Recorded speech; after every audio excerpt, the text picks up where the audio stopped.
Watch this video until the end and don't make the mistake of going to Italy without knowing what to do there. I have selected the best tourist attractions for you. Don't forget to like and subscribe to the channel. It helps the channel a lot. Let's go to the video. Number 7. Cinque Terre. Cinque Terre is a lovely coastal region with steep hills and sheer cliffs overlooking the Mediterranean. The 5 picturesque villages of Monterosso al Mare, Vernazza, Corniglia, Manarola, and Riomaggiore can be reached by several means, joined to each other by walking paths, a railroad that tunnels through the headlands to emerge at each town, or a scenic narrow road high on the hillside above. Hiking between the villages is one of the most popular things to do as it gives travelers the chance to enjoy the landscape. The small towns have maintained a feel of old-world fishing villages and offer a sense of remoteness even in the face of modern tourism. Number 6. The Uffizi Gallery in Florence. In addition to being one of the world's foremost art museums,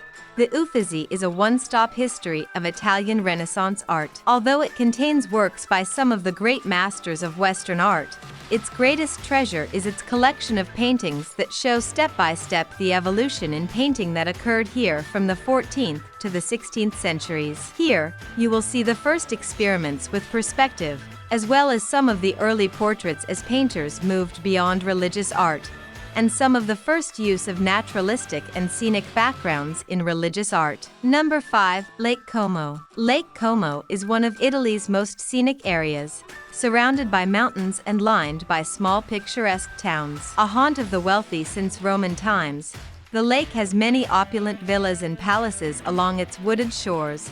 Villa Balbianello and Villa Carlotta are the best known, both surrounded by gardens that are open to the public. The mild climate that makes the lake shore ideal for gardens is also a draw for tourists, with characteristics similar to that of the Mediterranean. Along with the resort towns around the lake, there's an 11th century abbey. At the foot of the lake, the small city of Como, important since Roman times, is a short train ride from Milan. From its waterfront, you can embark on excursions around the lake on regularly scheduled steamers that make visiting the lakeside attractions easy. Number 4. Leaning Tower of Pisa. The Leaning Tower of Pisa, La Torre Pendente, is just one of many attractions in the city of Pisa, one whose world fame comes not from the considerable elegance of its design, but from a flaw. Work began on the tower in the 1100s, and the sinking, which led to the lean, began by the time the tower reached the 3rd story. Leaning more and more over the centuries,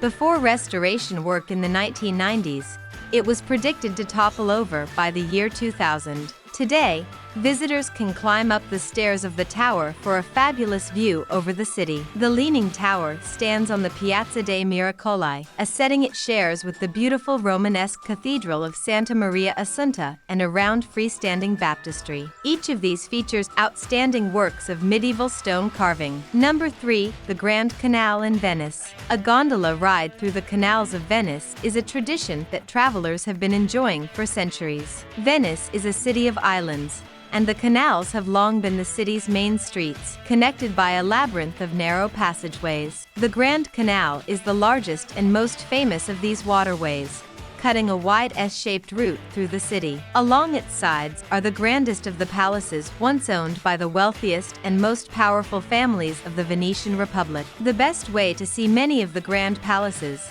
whose fronts face the water, is from a Vaporetto ride along the Grand Canal. Number 2. Florence Duomo Santa Maria del Fiore. Regarded as one of the finest cathedrals in the world, the Duomo Santa Maria del Fiore, or the Cathedral of Santa Maria del Fiore, dominates the Florence skyline. The cathedral was built between the 13th and 15th centuries, with the most famous piece being the extraordinary dome, completed by Filippo Brunelleschi in 1434. The cathedral's bell tower stands close beside the cathedral in Piazza del Duomo, covered in the same patterned marble typical of Tuscan Romanesque architecture. Designed by Giotto, the campanile stands 82 meters tall, and you can climb the 414 steps up to a viewing platform with fantastic views of the city and the dome. Number 1. Colosseum. This huge amphitheater, the largest of its kind ever built by the Roman Empire and the largest of their constructions to survive, remained a model for sports facilities right up to modern times. Built by Vespasian in 72 CE and enlarged by the addition of a fourth story by his son, Titus, it was a venue for public spectacles and shows, even mock sea battles. A wooden floor that was 83 by 48 meters covered 2 additional underground stories with tunnels, rooms, cells, and passages that provided space for gladiators, workers, wild animals, and storage. Today, the structure stands in stark contrast to the modern development that surrounds it and is a prominent reminder of ancient times and the extensive history of Rome.